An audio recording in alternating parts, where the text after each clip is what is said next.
Əziz müəllimlər, hər birinizi salamlayıram. Bugün təqdim etdiyim videoda nədən danışacaq və hansı məlumatları sizin diqqətinizə çatdıracağam. Əgər xatırlayırsınızsa, 24 iyun 2025-ci ildə Azərbaycan Respublikası Elm və Təhsil Nazirliyi tərəfindən biologiya müəllimləri üçün sertifikasiya keçirilmişdi və həmin sertifikasiyada biologiya müəllimlərinə onların ixtisası üzrə 50 test sualı təqdim edilmişdi. Bugün təqdim etdiyim videoda həmin 50 test sualının izahı ilə bağlı deyil, 50 test sualından özümün seçdiyim 2 doğru cavabı olan 2 test sualı barəsində məlumatlar verəcəyəm. Öz düşüncələrimi, təhlillərimi mənbələrə əsaslanaraq siz müəllimlərlə bölüşəcəyəm. Bu videonu hansı müəllimlər izləyirsə, bilirəm ki, onlarda çox böyük bir maraq yaranacaq ki, görəsən 50 test sualından o hansı 2 test sualıdır ki, həmin test sualların 2 doğru cavabı vardır. Gəlin vaxt itirmədən həmin test suallarını diqqətdən keçirək. Birinci test sualına baxaq. Əgər xatırlayırsınızsa, biologiyadan sertifikasiya üzrə müəllimlərə təqdim edilmiş 50 test sualından belə bir sual var idi ki, həmin test sualı parabüzənlərə aid idi. Parabüzənlərə aid nə test sualı müəllimlərə təqdim edilmişdi? Əgər xatırlayırsınızsa, parabüzənlərə aid belə bir test sualı var idi ki, parabüzənlər ekoloji piramidanın neçənci halqasında yerləşir? Bu test sualın 1, 2, 3, 4 və 5 kimi variantları da verilmişdi ki, müəllim parabüzənlərin ekoloji piramidanın neçənci halqasında yerləşməsini müəyyənləşdirib, ona da uyğun cavabı qeyd eləsin. Belə bir test sualını işləməkdən ötürü müəllimlər də hansı məlumata əsaslanıb cavab verəcəkdir? Təbii ki, keçmiş 7-ci sinif biologiya dərsliyinin 95-ci səhifəsində parabüzənlərin mənənə ilə qidalanması ilə bağlı məlumata əsaslanıb, testin doğru cavabı kimi 3 cavabını götürəcəkdir. Niyə 3 cavabını götürəcəkdir? Çünki parabüzənlər mənənə ilə qidalanır. Parabüzən əgər mənənə ilə qidalanırsa, deməli parabüzən artıq 2-ci dərəcəli konsumentdir və ekoloji piramidanın 3-cü halqasında yerləşəcək. Belə baxırsan, sadə sualdır, amma belə bir sualın sadə sual kimi qəbul edib, üzərindən qətiyyən keçmək olmaz. Çox diqqətli olmaq lazımdır. İndi deyəcəksiniz ki, bu sualda nə var? Bu sualda 2 doğru cavabı olan test sualı kimi bunu sizə təqdim etməyimin səbəbi nədir, mənası nədir? Nədə diqqətli olmaq lazımdır? Test sualın şərtinə diqqətlə baxın. Test sualın şərtində nəyin adı çəkilib? Parabüzənlərin adı çəkilib. Əgər həmin parabüzənlərlə bağlı test sualına ekranda diqqətlə baxırsınızsa, yaxşı olardı ki, diqqətlə baxın. Parabüzənlər ekoloji piramidanın neçənci halqasında yerləşir? Diqqətlə baxın. Parabüzənlər deyir, parabüzən demir. Parabüzənlər də nədir? Yəni, dünyamızda, təbiətimizdə nə qədər parabüzənlər varsa, məhz onların ekoloji piramidanın neçənci halqasında yerləşməsi bizdən soruşulur. Və biz bu suala doğru cavab verməliyik. Əgər test sualına diqqətlə baxsanız, həmin test sualında nə parabüzənin növü verilib, nə də şəkili verilib. Bizə cəm formasında parabizənlər verilib və bizə verilmiş parabizən də heyvanların təsvifat sistemində hansı mövqedə olacaq? Əlbəttə ki, buradakı parabizən cinsi təmsil edəcək. Çünki bizim araşdırdığımız testdə konkret olaraq hər hansı bir parabizən növü verilməyib. Bu parabizən cinsi verilib. Buna da diqqət yetirmək lazımdır. Çox təəssüflər olsun ki, keçmiş 7-ci sinif biologiya dərsliyinin 95-ci səhifəsində parabizənlərlə bağlı məlumat elə verilib ki, bu istər-istəməz bir çox müəllimlərdə belə bir təsəvvür formalaşdırıb ki, harda parabizənin adını eşitsək, görsək, deməli bu parabizən mənənə ilə qidalanır.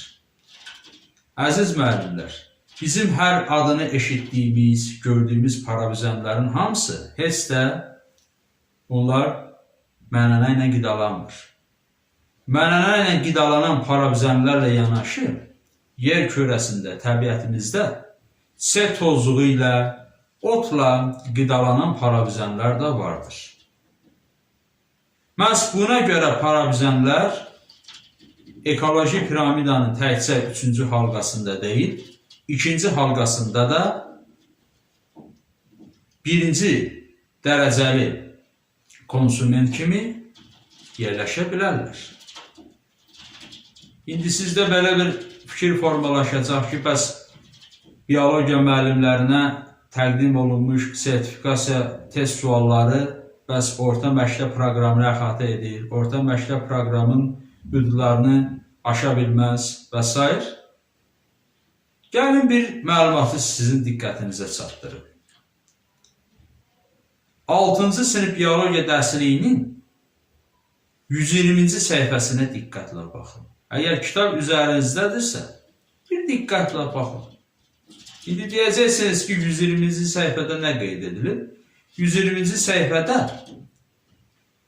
çiçəyində nektarı olmayan xaşxaş və lalə bitkilərin çiçəklərinin tozlandırılmasında həmin çiçəklərin tozluqları ilə qidalanan böcəklərdən bəhs edilir. Böcəklərlə bağlı bir məlumat vardır.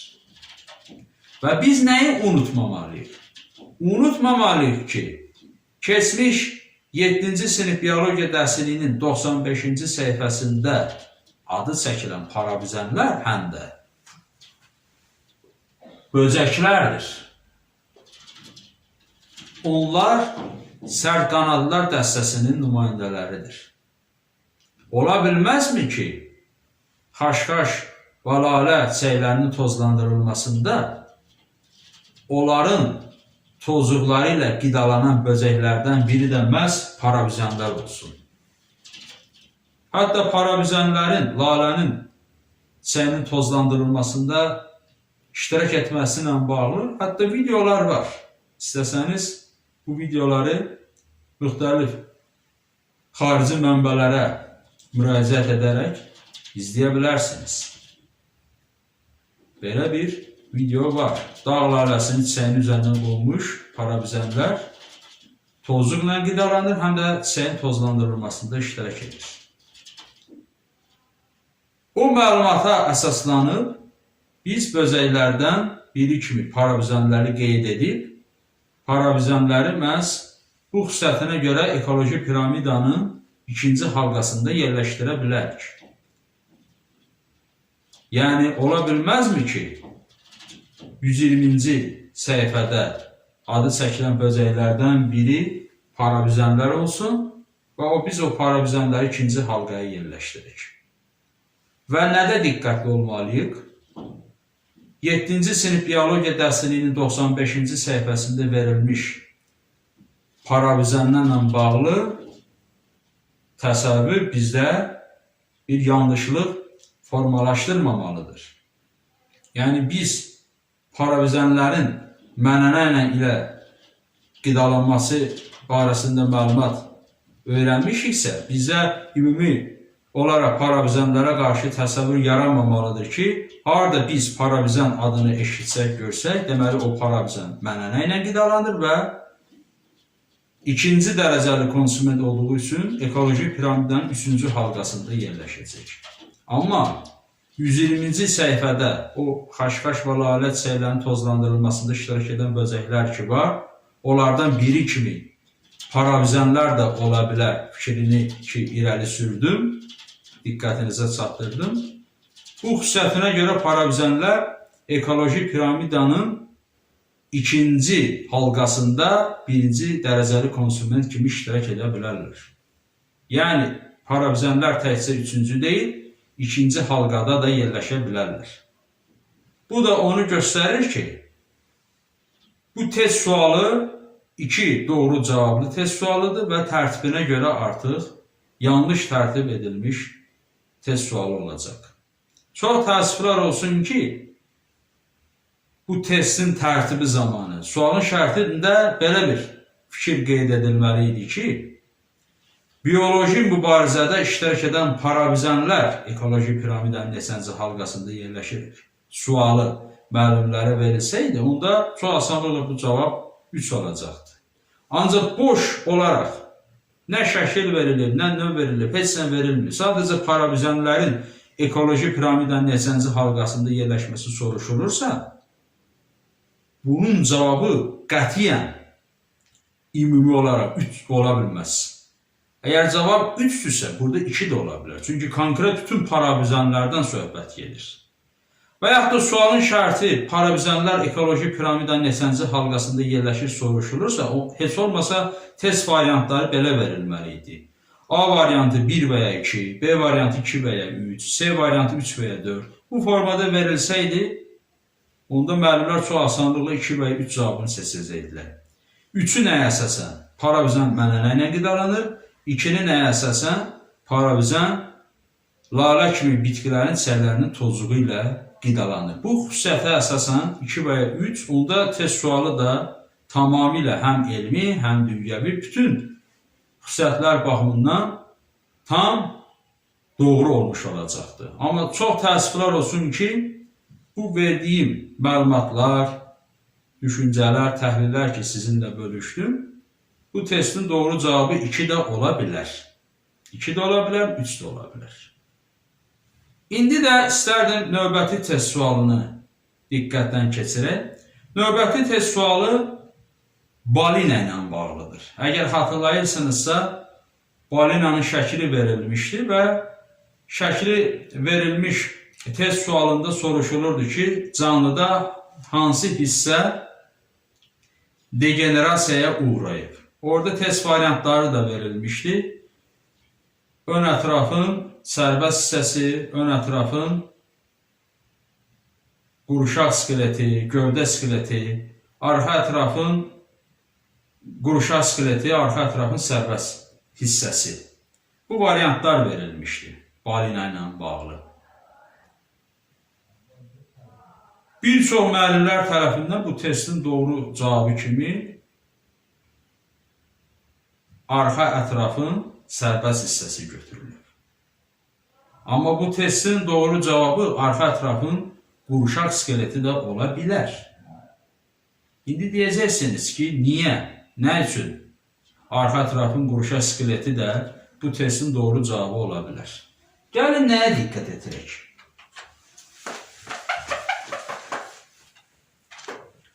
Yaxşı olardı ki, siz həmin suala ekranda baxırsınızsa, diqqətlə baxın, test sualının şərtinə diqqətlə baxın, həmin test sualının şərtində siz degenerasiya sözünü görəcəksiniz. Birinci özümüzə sual verməliyik ki, biz degenerasiya haqqında nə bilirik? Degenerasiya ilə bağlı əhatəli məlumat 10-cu sinif biologiya dərsliyinin 134-cü səhifəsində verilmişdir. 10-cu sinif biologiya dərsliyinin 134-cü səhifəsində degenerasiya ilə bağlı nə məlumat verilir? Orada məlumat verilir ki,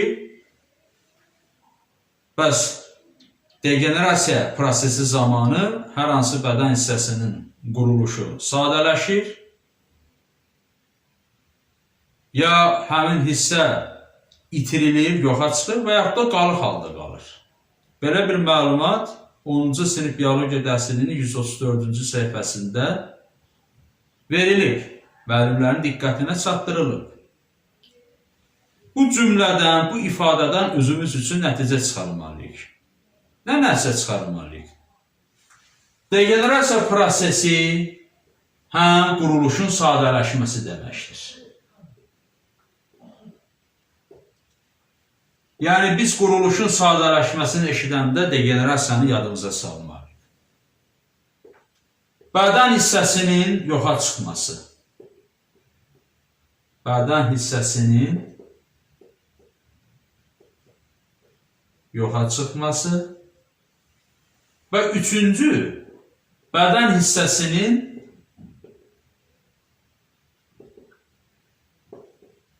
qalıq halda qalması.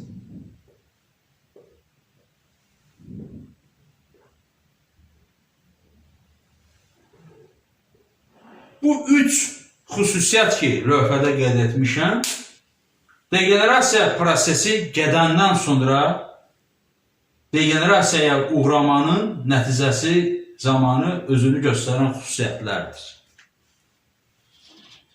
Quruluşun sadələşməsidir, bədən hissəsinin yoxa çıxmasıdır, bədən hissəsinin qalıq halda qalmasıdır. Bunlar hamısı degenerasiyaya bağlıdır.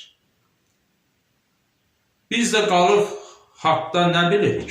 Qalıq orqanlar haqqında məlumatımız var və biz funksiya yerinə yetirməyən qalıq halda qalmış orqanlara hatta belə bir ad da vermişik, rudiment orqanlar.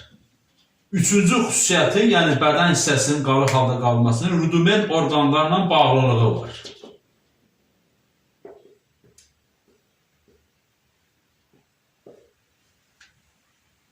Dərsliyin hər hansı bir səhifəsində konkret yazılıbmı ki, balinada gedən degenerasiyanın uğraması nəticəsində,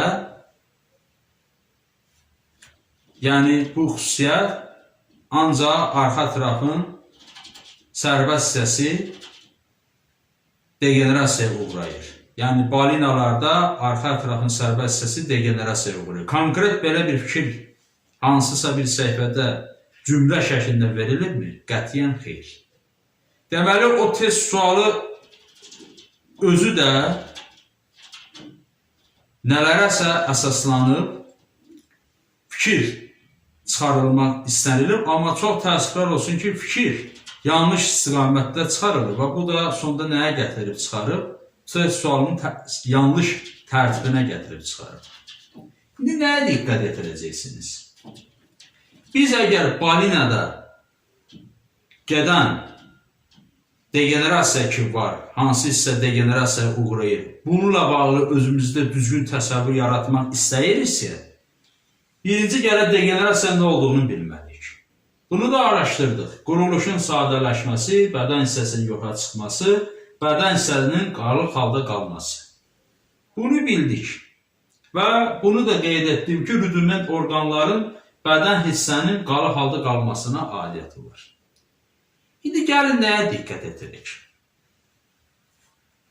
Hamı çox gözəl bilir ki, balinanın arxa ətraf skeletini iki hissəyə ayırsaq, bu hissələrdən biri arxa ətrafın sərbəst hissəsi, digəri də arxa ətrafın qurşa skeleti, yəni hərəkətsiz hissəsi olacaq. Bir özümüzə sual verməliyik. Əslində balinada degenerasiya harda gedib? Bilavasitə olaraq arxa ətraf skeletindəmi, yoxsa arxa ətrafın sərbəst hissəsində, yoxsa burada gedib? Gəlin diqqət yetirək.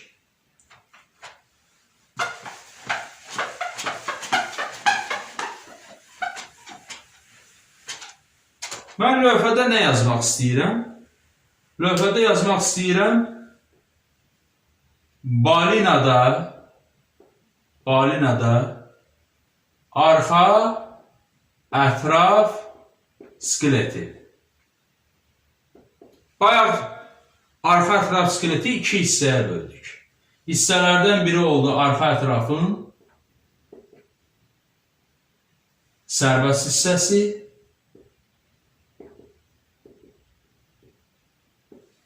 digəri də arxa ətrafın qurşaq skeletidir. Arxa ətrafın qurşaq skeleti. İndi nəyə diqqət etirək? 10-cu sinif biologiya dərsliyində balina ilə bağlı 126-cı səhifədə belə bir fikir verilib. Arxa ətrafda qurşaq sümüklərindən danışılır və qurşaq sümüklərin funksiya yerinə yetirməyərək qalıq halda qalmasından, rudimentə çevrilməsindən danışılır. Diqqət yetirin, 10-cu sinif biologiya dərsliyinin 126-cı səhifəsində balinanın arxa ətrafında rudimentə çevrilmiş qurşaq sümüklərindən danışılır. İndi belə bir sual vermək istəyirəm siz müəllimlərə. Nə üçün balinada onun arxa ətrafında qurşaq sümükləri rudimentə çevrilir? Niyə? Nə üçün? Ola bilərmi ki, arxa ətrafın qurşaq sümüklərinin rudimentə çevrilməsi məhz bayaq adını çəkdiyim degenerasiya ilə bağlı olsun? Gedən degenerasiya prosesinin nəticəsi olsun. Ola bilərmi? İndi gəlin nəyə diqqət edirək? Biz özümüzdə düzgün bir təsəvvür yaratmalıyıq. Balinanın hansı hissəsində bilavasitə olaraq degenerasiya gedir? Yadda saxlamaq yaxşı olardı ki, balinanın arxa ətraf skeletində bilavasitə degenerasiya gedəcək. Buraya yazıram. Degenerasiya gedəcək. Bu degenerasiyanın getməsi nəticəsində, yəni arxa ətraf skeletində degenerasiyanın getməsi nəticəsində arxa ətrafın sərbəst hissəsi yoxa çıxacaq. Arxa ətrafın qurşaq skeleti isə müəyyən sadələşmələrə məruz qalaraq rudimentə çevriləcək və qalıq halda qalacaq.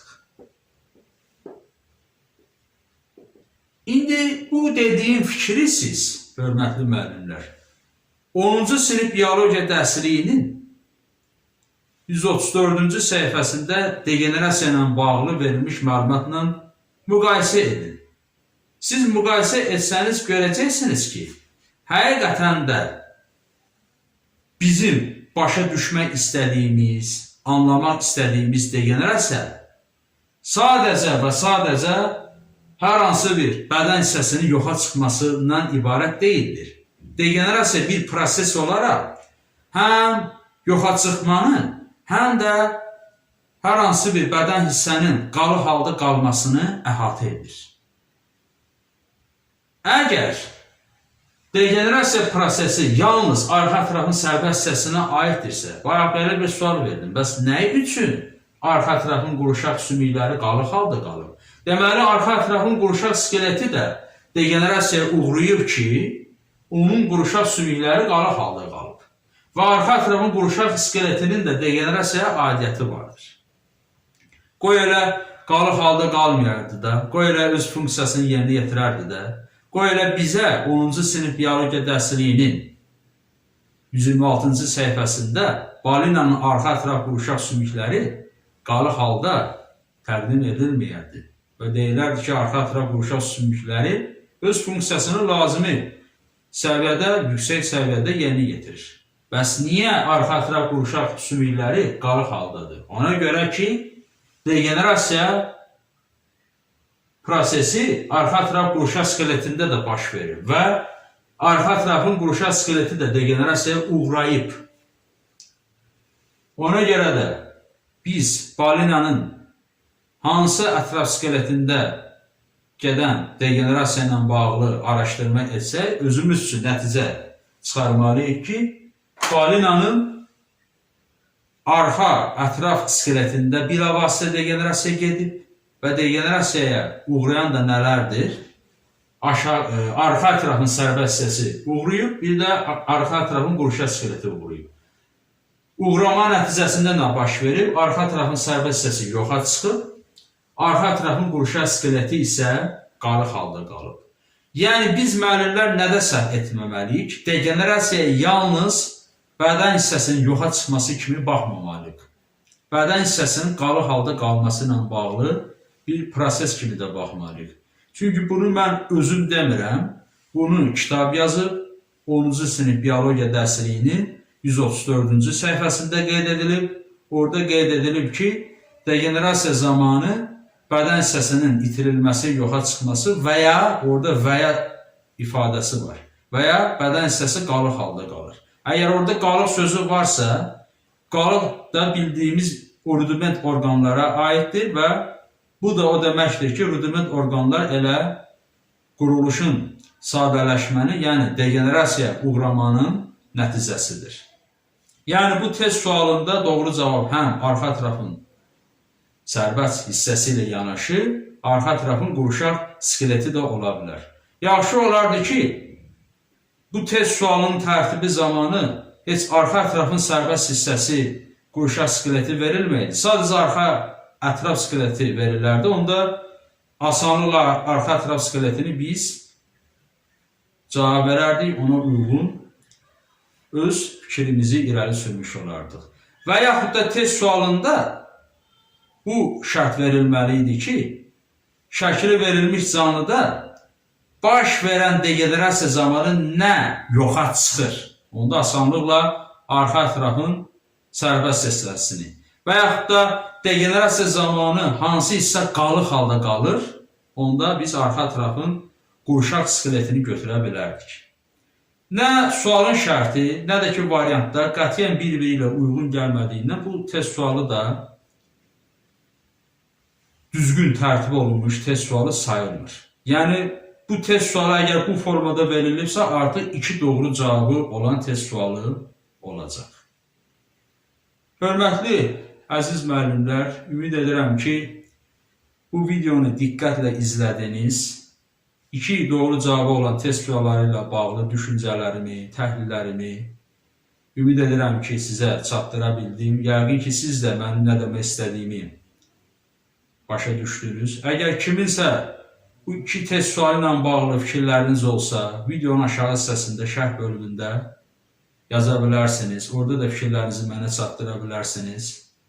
Çox yaxşı olardı ki, siz də bu məsələ ilə bağlı öz fikirlərinizi mənimlə bölüşərdiniz. Videonu izlədiyiniz üçün təşəkkür edirəm. Sağ olun.